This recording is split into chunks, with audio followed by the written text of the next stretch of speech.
Você sabia que o câncer de próstata está entre um dos cânceres que mais mata no Brasil? Pois é, mas isso pode ser diferente se diagnosticado precocemente. Então, nós estamos aqui hoje, no Quero Saber de hoje, conversando sobre o câncer de próstata, para a gente, em comemoração, né, pelo dia de conscientização do mês de cuidado do homem, não só do câncer de próstata, mas mesmo do cuidado do homem.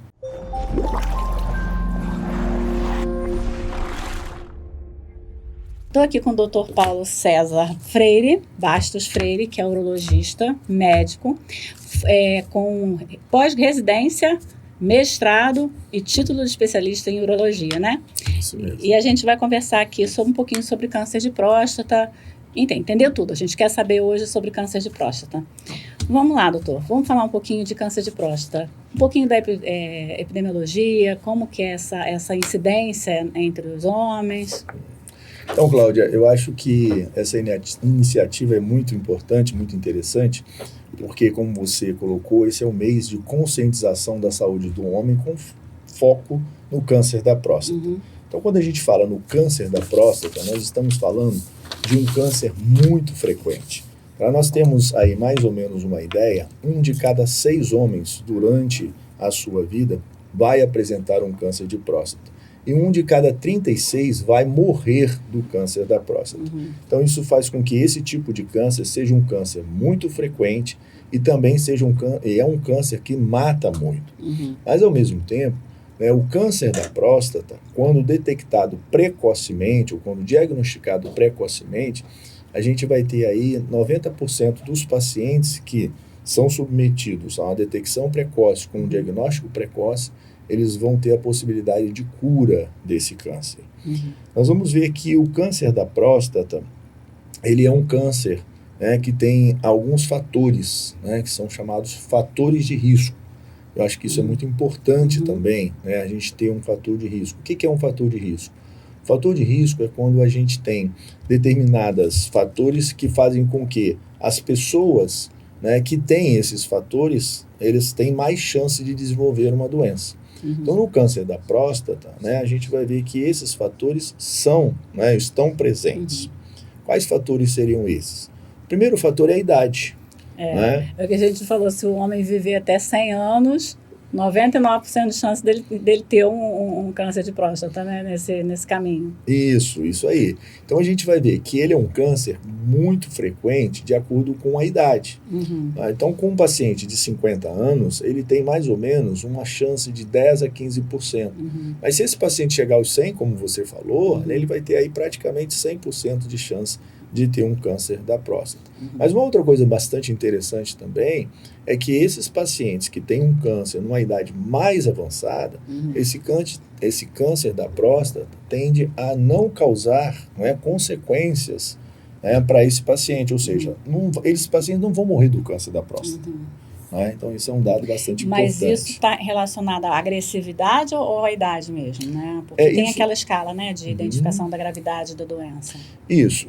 Realmente tem a questão da gravidade, né? Então, se você pega uma doença, né, com o que a gente chama uma célula indiferenciada, né, esse paciente ele realmente tende a ser mais agressivo, esse câncer. Mas a agressividade tem muita relação com a idade. Então, um paciente mais jovem, né, ele tende a ser mais agressivo. Num paciente com uma faixa etária mais avançada, ele tende a ser menos agressivo.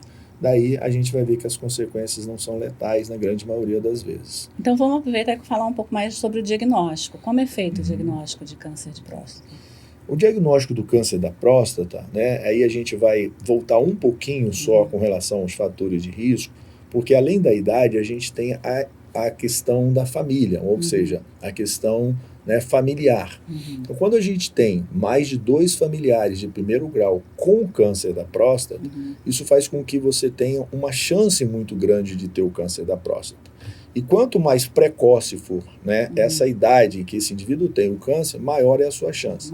Então, para você ter uma idade, se você tem um pai, se você tem o avô, se você tem um irmão com câncer de próstata, a sua chance mais ou menos é de 50%. Então, a gente tem a idade, a gente tem o fator familiar, a gente tem a obesidade. Os pacientes obesos, eles tendem a ter, né, um câncer mais agressivo. E a gente tem a etnia negra. Os Uhum. pacientes de etnia negra também têm uma maior incidência do câncer de próstata. próstata. Além de alguns fatores ocupacionais que podem também estar relacionados. O indivíduo que fuma, né, então tá aí uma dica, né, pare de fumar se você fuma, tá? Ele tem um câncer mais agressivo. Uhum. Então, quando você me pergunta, né, quando é que a gente faz, né, essa detecção precoce, ou quais são os pacientes em que a gente deve fazer a detecção precoce? Esses pacientes que são grupo de risco, esses pacientes devem fazer, porque a chance deles aumenta muito. E eles falam em detecção, são os exames com ir ao urologista e fazer todo Isso. Aí, exame. na questão da detecção precoce, né, quando esse indivíduo chega ao profissional, ao urologista, né, o que a gente pode, né, fazer para ele? Primeiro, sempre que um paciente chega, né, ao médico, a primeira pergunta que a gente sempre pergunta, quais são os sintomas? Né, existem alguns sintomas que podem chamar a atenção para a doença da próstata.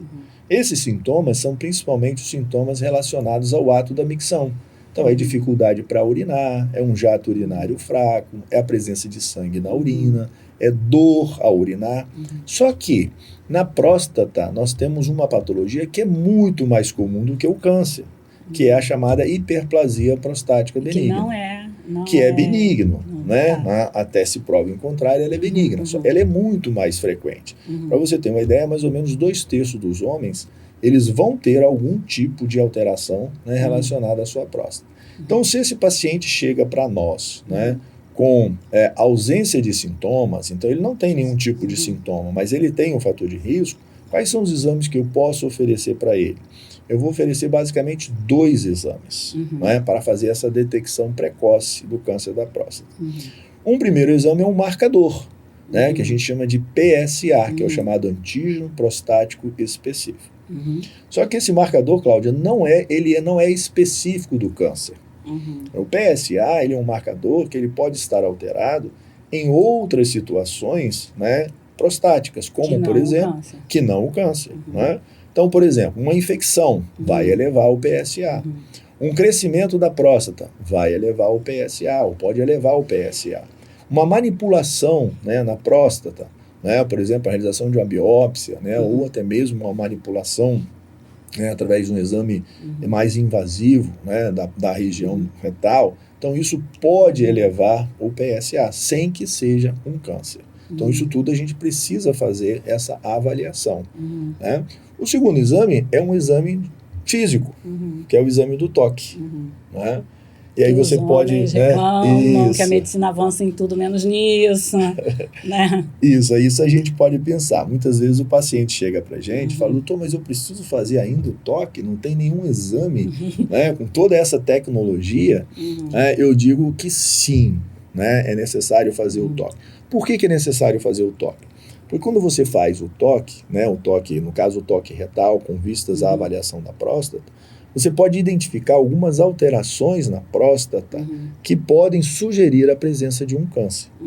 Né? E quando a gente tem, por exemplo, a presença de um nódulo ou uma consistência endurecida da próstata, isso é altamente sugestivo de um câncer. Então você me perguntou quais são os exames. Então, nós temos 2 exames.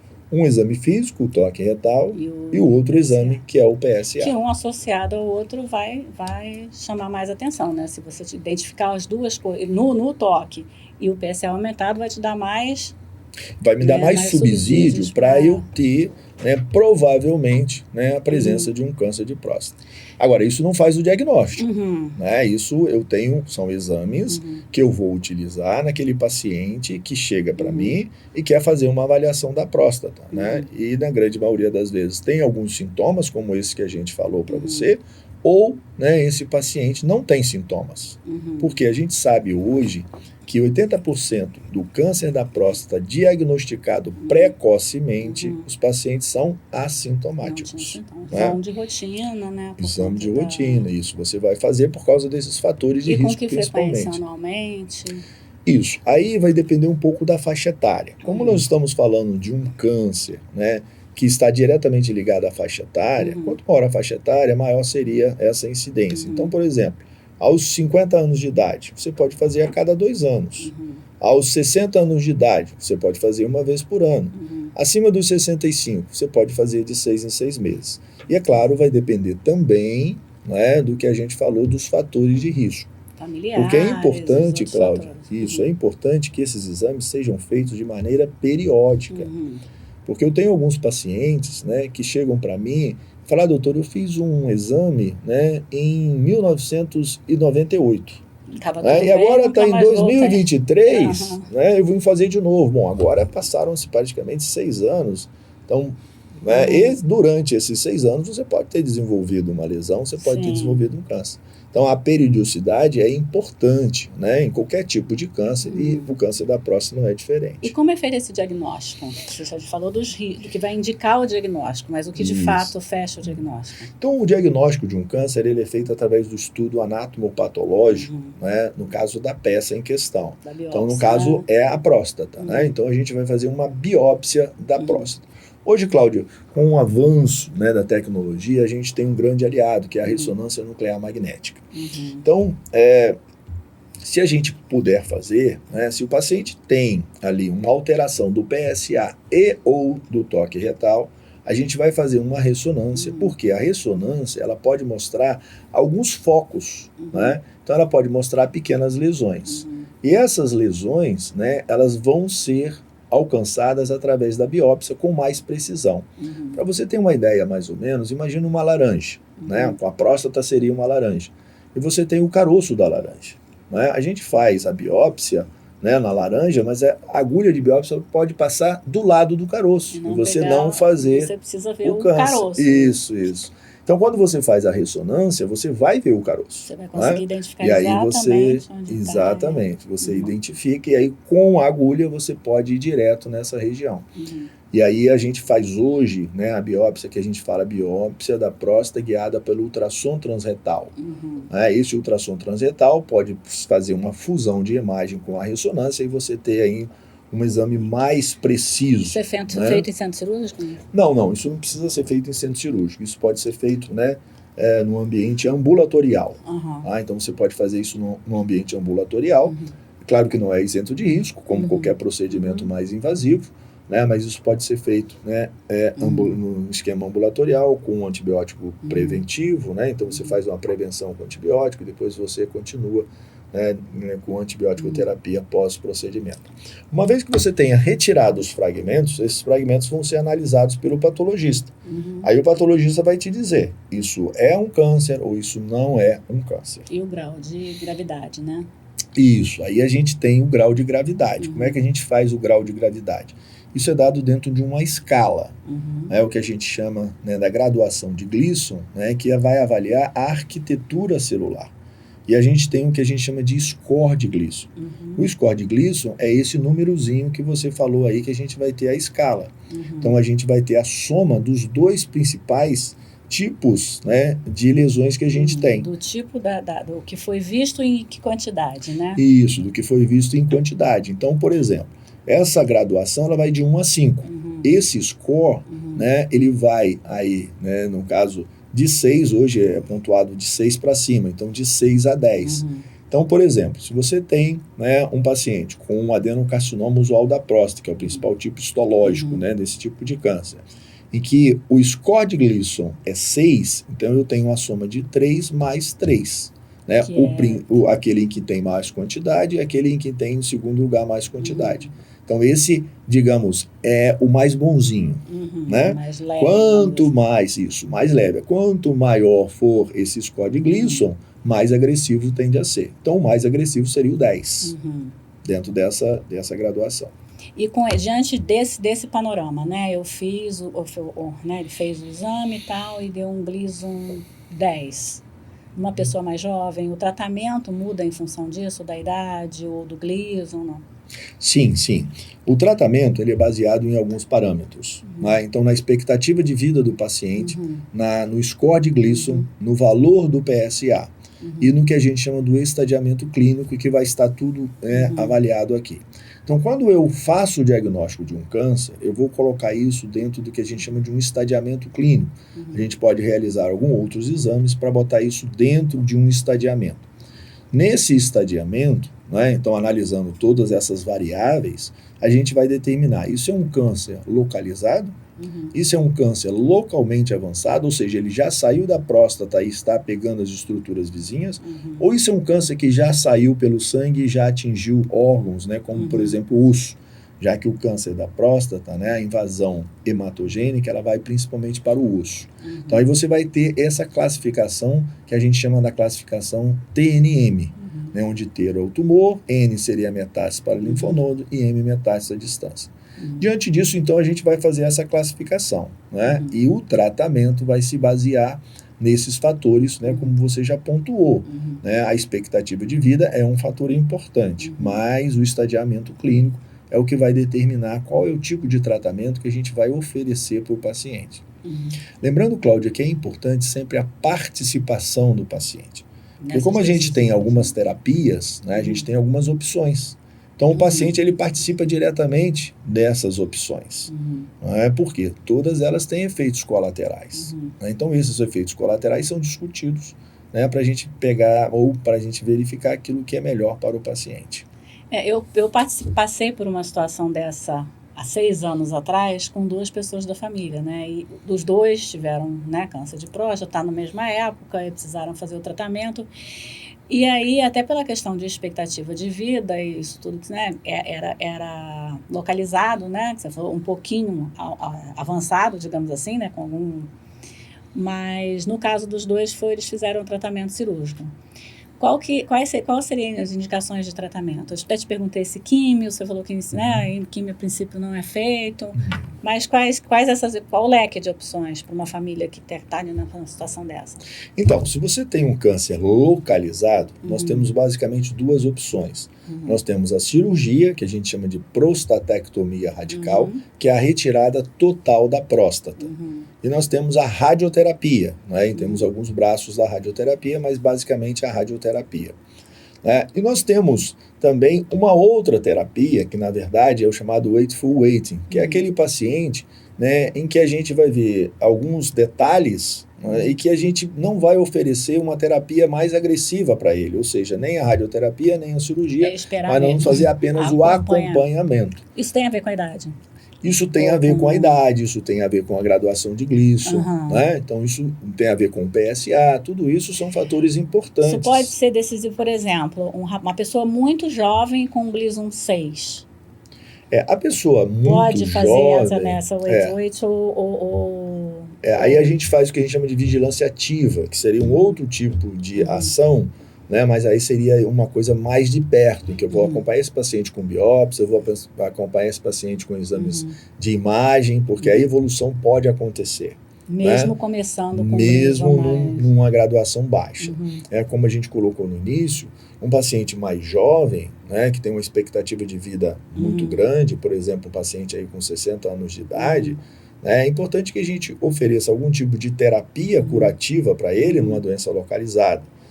A vigilância ativa são casos de exceção.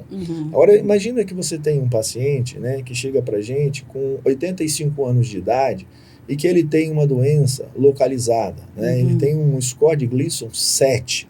Então, esse paciente ele não vai, muito provavelmente, sofrer nenhuma consequência do câncer da próstata. Então, quando eu ofereço uma terapia para ele, né, e que essa terapia pode levar a efeitos colaterais importantes, é muito melhor eu acompanhar esse paciente no Wakeful Waiting do que oferecer uma terapia. Então, qual é a ideia? Risco, porque toda cirurgia tem risco, exatamente, né? Isso tem que ser pesado também, isso. Principalmente quanto mais idade, maiores os riscos da cirurgia também. Isso. Né? Por isso que a gente sempre olha o que é o melhor para o paciente. Né? É melhor eu te fazer uma terapia, né, em que você pode ter efeitos colaterais importantes e isso vai impactar na sua qualidade de vida, ou é melhor eu te acompanhar porque eu sei que essa doença provavelmente não vai progredir.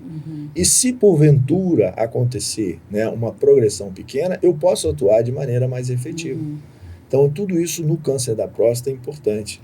No mais jovens, por que muitas vezes se opta pela cirurgia e não direto só pela rádio? Essa é uma pergunta muito interessante, né? Porque quando você tem uma doença localizada, né, num paciente, por exemplo, de 60 anos de idade, a gente vai fazer uma opção por um tratamento, né, que é a prostatectomia radical, Por quê? Porque se houver o que a gente chama de recidiva, porque um câncer, quando ele acontece, ele pode voltar, né? Ele pode voltar na mesma área ou ele pode voltar em áreas diferentes. Então eu tenho a segunda opção, que seria a radioterapia, que a gente chama radioterapia de resgate. Quando eu faço uma radioterapia, né, esse paciente, se eu for fazer um procedimento cirúrgico, os efeitos colaterais eles são muito exacerbados. Porque o então, as tecido complicações são muitas. Exatamente, porque o tecido já vai estar fibrosado e tudo. E eu não posso depois refazer a rádio, não? A radioterapia, eu tenho outras opções, né, que a gente pode fazer, tá? Então, a gente tem algumas opções, e aí você, como eu coloquei, tem que colocar nesse leque, né? E aí a gente tem algumas opções quando você falha, tá? Pontuais, né?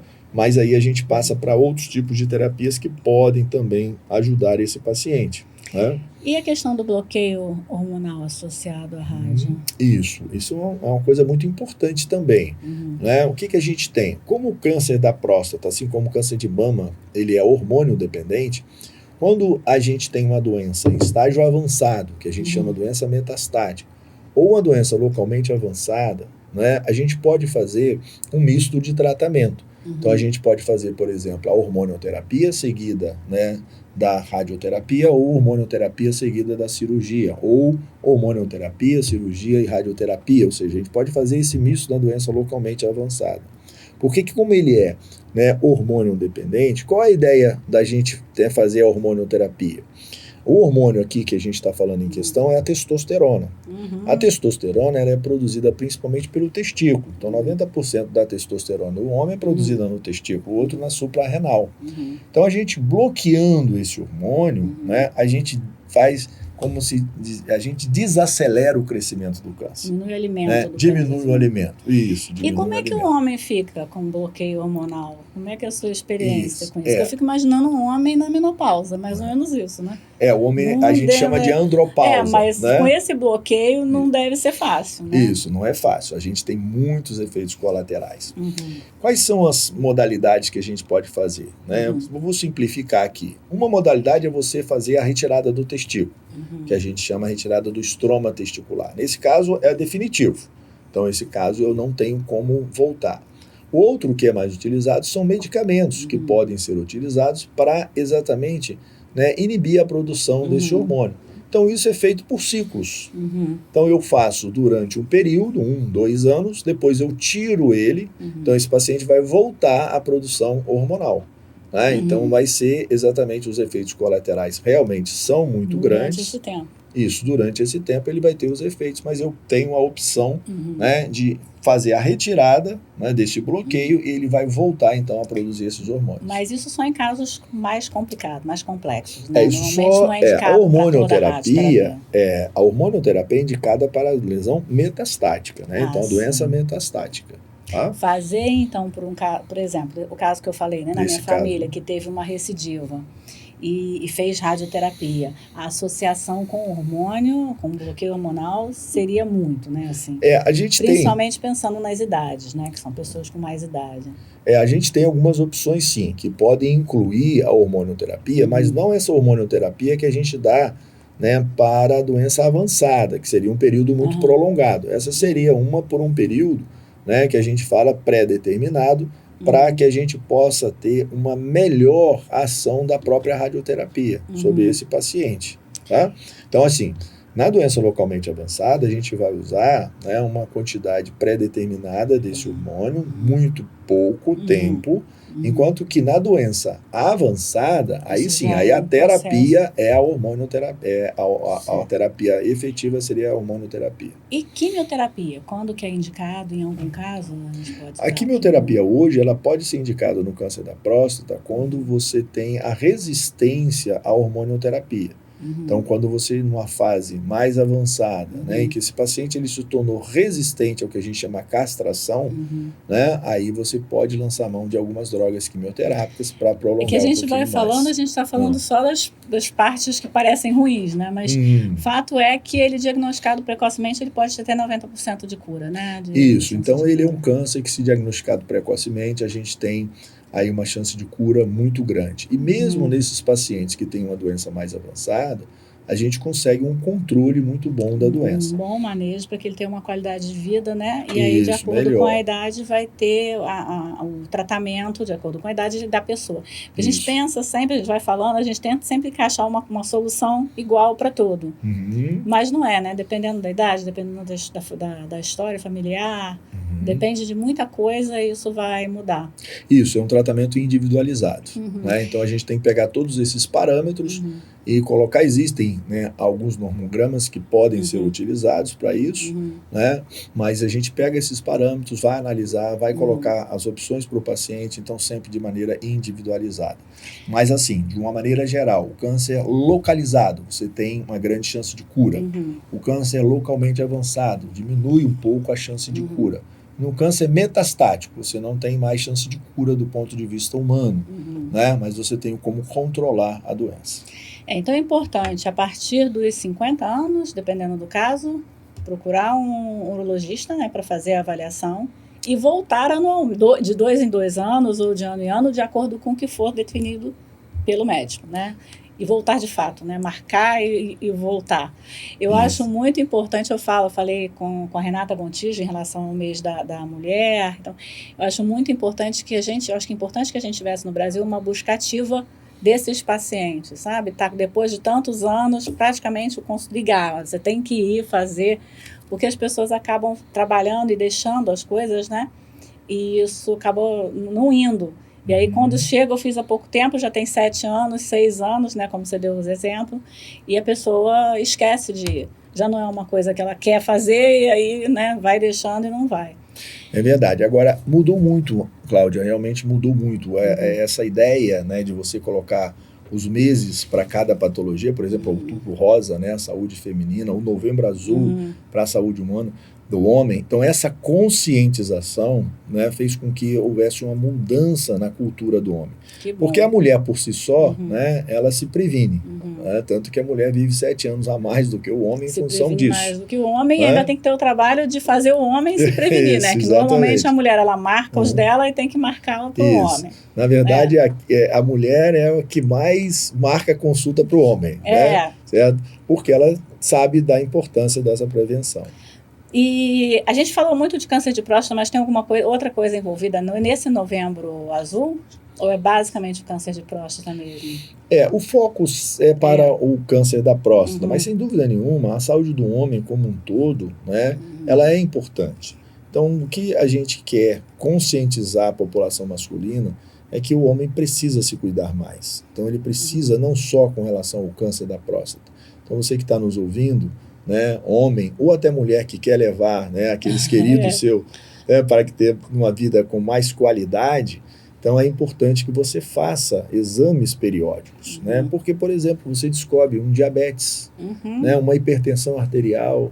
Então são patologias que podem ser tratadas. Que são também ligadas à idade, muitas vezes, né? E à história familiar. E que interfere direto na qualidade de vida dos pacientes. Com certeza. Né? Então a gente tem a disfunção sexual, a gente tem, né, outros tipos de tumores que podem atingir o homem, né? A gente tem as doenças ejaculatórias, né, que atrapalham também na função sexual desses pacientes. Então, tudo isso pode ser detectado quando você faz uma avaliação. Quando procura o médico. Exatamente. Então, é para os homens, procurem mulheres, ajudem os homens, porque, como diz o doutor Paulo César, na maioria das vezes, quem marca a consulta é a mulher, né? Não é o homem. É verdade. Algum outro recado? Eu acho que um recado legal, né, é exatamente isso que a gente acabou de falar agora, né?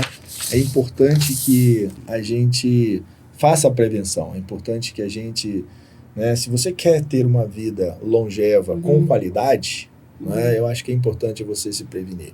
Então, o que a gente pode fazer? A gente pode ter uma noite melhor de sono, a gente pode ter uma alimentação melhor, a gente pode fazer atividade física, né? A gente pode não fumar, não beber. Então, tudo isso daí, viver com menos estresse. Isso, né? Aí a gente talvez não consiga controlar tão facilmente, né? Mas as outras coisas já são mais fáceis. Isso. Então, o que depende de nós, né, é importante a gente fazer. Isso, muito obrigada. Eu só complementar aqui do seu currículo, né, que eu falei no início, além de Dr. Paulo César ser médico com residência, mestrado e título de especialista. Ele também é professor nas faculdades de Itaperuna, né, na Unig, na Faculdade de Medicina de Campos e na FAMESC, lá em Bom Jesus. Tá bom? Não é isso? Isso aí. Muito obrigada e até o próximo programa. Eu que agradeço. Obrigado, né, por essa oportunidade, né, de estar divulgando essa campanha tão importante, a campanha de conscientização do homem Novembro Azul. Muito obrigada. Um abraço.